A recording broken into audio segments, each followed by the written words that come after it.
2.5 weeks ago, this member of bin Laden's inner family circle pleaded not guilty in criminal court in New York on a charge of plotting to kill Americans. The Obama administration's push to conduct trials of suspected terrorists on American soil is already extremely controversial. But now some lawmakers want to know if this case cost us a chance to learn more about al-Qaeda and Iran. Chief Intelligence Correspondent Catherine Herridge live with more on that from Washington. Catherine. Well, John, good morning. In a very direct letter to Mr. Obama, the chairman of 4 congressional committees with oversight for intelligence, foreign affairs, the military, and judiciary say they have, quote, grave misgivings about the president's decision to apparently rush Osama bin Laden's brother-in-law to a criminal court for trial rather than interrogate him.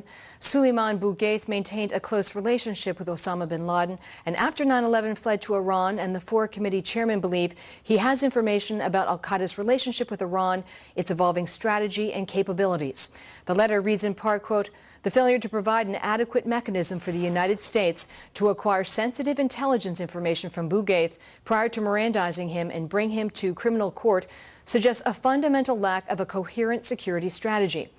The 4 congressmen, Mike Rogers, chairman of the House Intelligence Committee, Ed Royce of Foreign Affairs, Bob Goodlatte of Judiciary, and Buck McKeon of Armed Services, are now demanding a briefing from the nation's top intelligence officer, James Clapper, among others, to explain why the administration is so confident that they got everything they could from Bougaith. I've found in visiting in Guantanamo, in visiting the prisons in Afghanistan, that we have ways of getting information. We have people that are highly trained that can sit down and get these people's confidence, and they learn a lot, or can learn a lot, unless we shut them off with attorneys.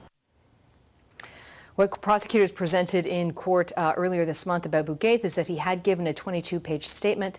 Congressman McKeon confirmed to Fox that he has not been briefed on the content of that statement, so it is not known what, if anything, he provided to investigators before he was read his rights, John.